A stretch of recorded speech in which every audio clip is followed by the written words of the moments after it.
What's up, guys? Chase fan number 9 here. I want to talk a little bit about the Xfinity race that just wrapped up like almost an hour ago. First of all, I just want to say congratulations to Colleague Racing and Ross Chastain for getting their first win as a team. They've come a long way. I've been rooting for them ever since 2016 when they came for it with Blake Cook. I bet Blake Cook's happy. I liked Blake Cook. He was a pretty cool guy. I know he didn't win, but he tried. But anyways, congratulations to those guys, and congratulations for getting them. Congratulations to the team for getting a 1-2-3 finish. I don't think we'll ever see that again. Will we? Maybe. But this is first time in Xfinity competition. I've probably seen, but I probably forgot. But man, they've come a long way, and for them to get a 1-2-3 finish in a race that had lots of comers and goers, lots of wrecks, and had lots of action. This race had something to show for. Well, this is a telltale sign, I should say, of what will happen tomorrow. Especially tomorrow when they had that tapered spacer, that arrow. Especially the fact that they're using the aero package from Talladega tomorrow. So, yeah, I'd rather wait and see what happens tomorrow. Yeah, I'm watching the news right now. Anyways, so let's get into it. So, yes, this race had lots of action. We saw lots of comers and goers. We saw some old faces and we saw lots of new faces in the top 10 to finish. We saw lots of new faces finish in the top 10. Yeah, this race had it all. And yeah, so let's get into it. So green flag flies. They went to commercial break on lap 7, and when we got back there was a wreck already involving multiple drivers, including Cesar Baccarella in that 90 car who got loose. It looks like he collected Josh Williams, Brandon Jones, Joe Graff Jr., Landon Castle, Cole Custer, Ray Jr. Yeah, he collected some of those guys. Castle took the worst of it. He had fortunately crashed out, so that was pretty unfortunate. 10 laps later, we have another wreck involving Sheldon Creed and John Hunter Nemechek, who got sideways, and Creed and Nemechek went sliding through the grass. They also took Reddick, Custer, and Allgaier with them. Tyler Reddick was the master of blocking at the beginning of the race until A.J. Allmendinger and Michael Annett came into play.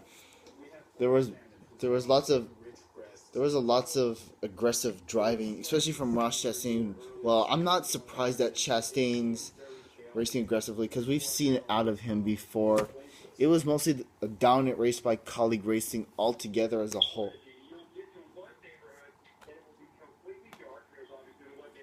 So yeah. So yeah, that was a pretty fun race. Yeah, the longest green flag run tonight was just 11 laps. Dang. Wow, that's just talk about a race with very few, with 2 30-lap stages and a 40-lap final stage. But anyway. But yeah.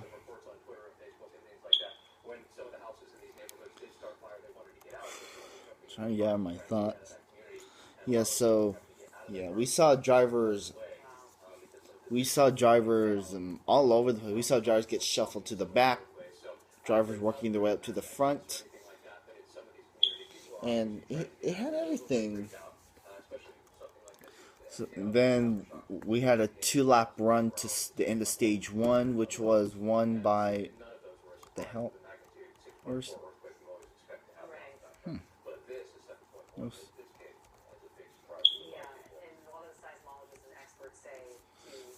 Somehow they don't have the stage. Well, all I know is Allmendinger once. Yeah, so hope you guys like my race reaction video. I'm gonna start doing those more often. Just hope I can avoid the copyright. But anyways, yeah. So we had lots. We saw lots of drivers that we normally don't see up front run up there. Saw drivers. One of them was Timmy Hill in that '66 car. He was in this position last year. We also saw Greg Galding, Ryan Sieg, Josh Williams, Brandon Brown, Austin Cindric, Shane Lee, Joe Graff Jr., Caesar Beccarella, Scott Lagasse Jr., all those guys.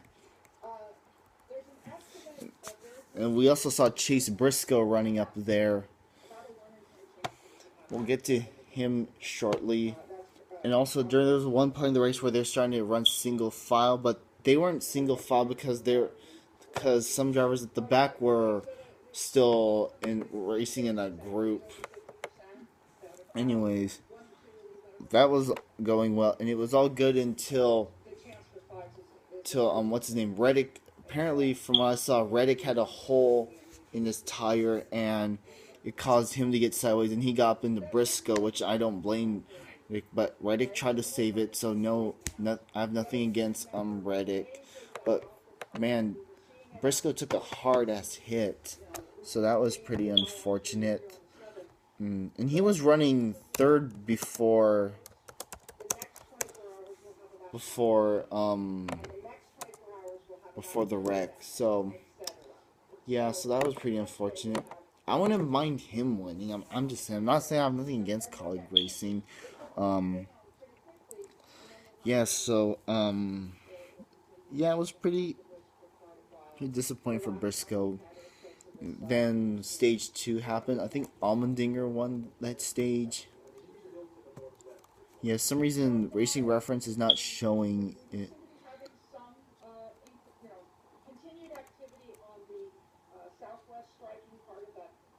My neck, because I was laying down earlier, my neck was. Anyways, then we went back racing. Stage 3 happened, and as we went back racing, we had a wreck on the back street, and they just got back from break 2. I think some of my possible underdog or dark horse favorites were involved in that, like Brandon Brown, even though he finished the race, Shane Lee, David Starr, Scott Lagasse, and Chris Cockrum, who they talked to during the pre-race. Tyler Reddick, Matt Mills, Christopher Bell got into it. BJ McLeod. Yeah, that was pretty unfortunate, but it's racing. Also, Chad Fincham got a piece. Chad Fincham was running up in the top 10.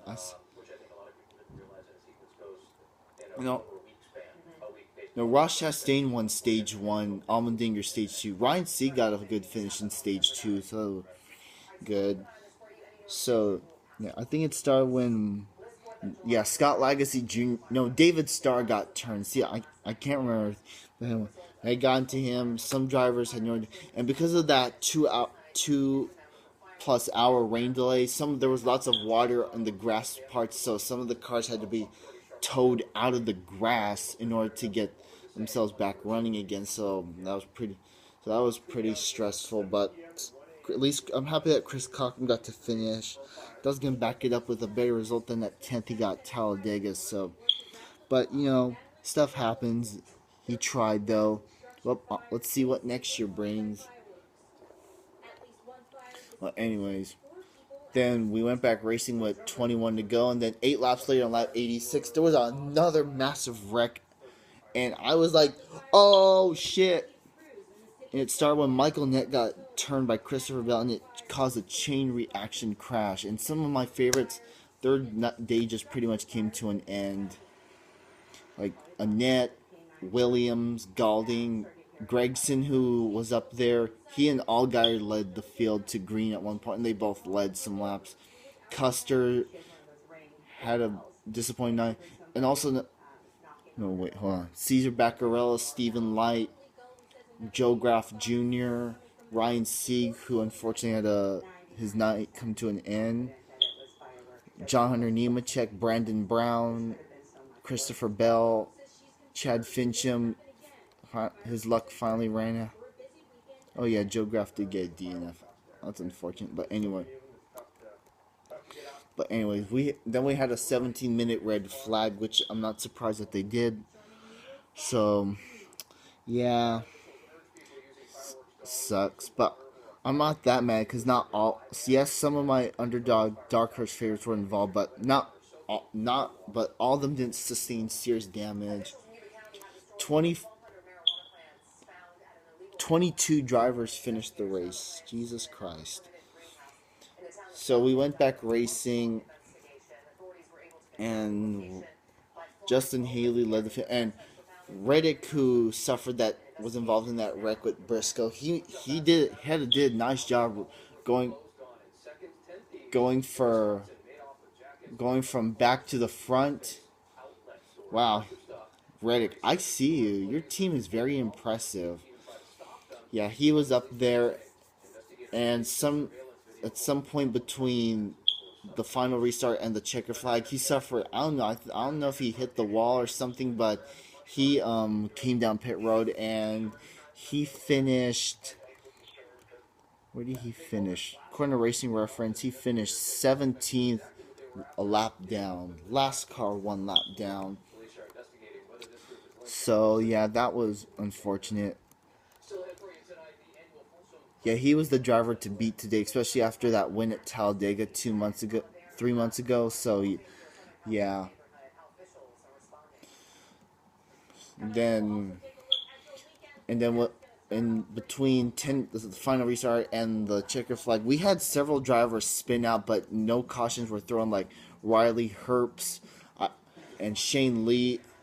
Riley Herbst and Shane Lee did a nice job of staying off the wall. So I applaud them, and I also applaud NASCAR for not throwing a caution for drivers that just ran spin out and not hitting. Remember, the thing is that NASCAR will throw the caution if it's a hard wreck. They will not throw it for a driver that spins out and doesn't hit anything. So I gotta applaud NASCAR for doing that. So good job, guys. But that finish, man, thought Justin Haley was gonna get redemption from that finish last year. From that finish last year, Justin Haley had lots of room between the double yellow line and the cars next to him. So that could have been avoided last year, but stuff happens. But I thought Justin Haley or Allmendinger were going to have it. And also, it's nice to see Allmendinger back in that 10 car, too.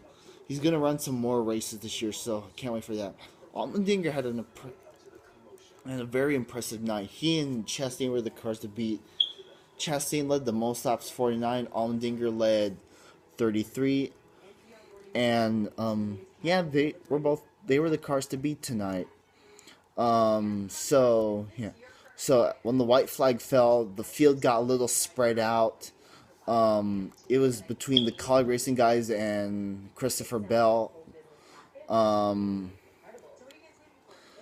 there were lots of underdog, dark horses up there that finished well. So Chastain, he pretty much did good with holding off his teammate and the others.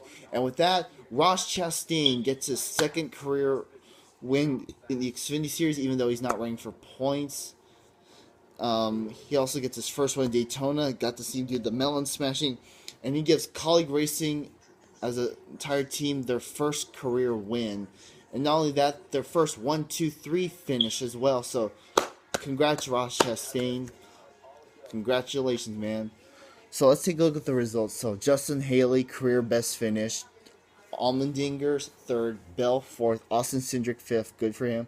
Stephen Light, Brandon Brown, Jeff Green, Greg Galding, and Jeremy Clements with good runs tonight. Brandon Brown with his best career run. And Vinnie Miller, Matt Mills, and Stephen Parsons got good runs too. So, good job to those guys. Well, anyways, guys, that's about it. Thank you guys for watching. Make sure to comment, like, and subscribe. Hit the bell down below to get the notification for all my videos. And with that, I'll see you guys tomorrow for the Coke Zero Sugar 400. Joey Logano's on the pole. Let's see what happens tomorrow. Could get crazy. But anyway, thank you guys for watching, and I'll see you guys tomorrow. Goodbye, everybody.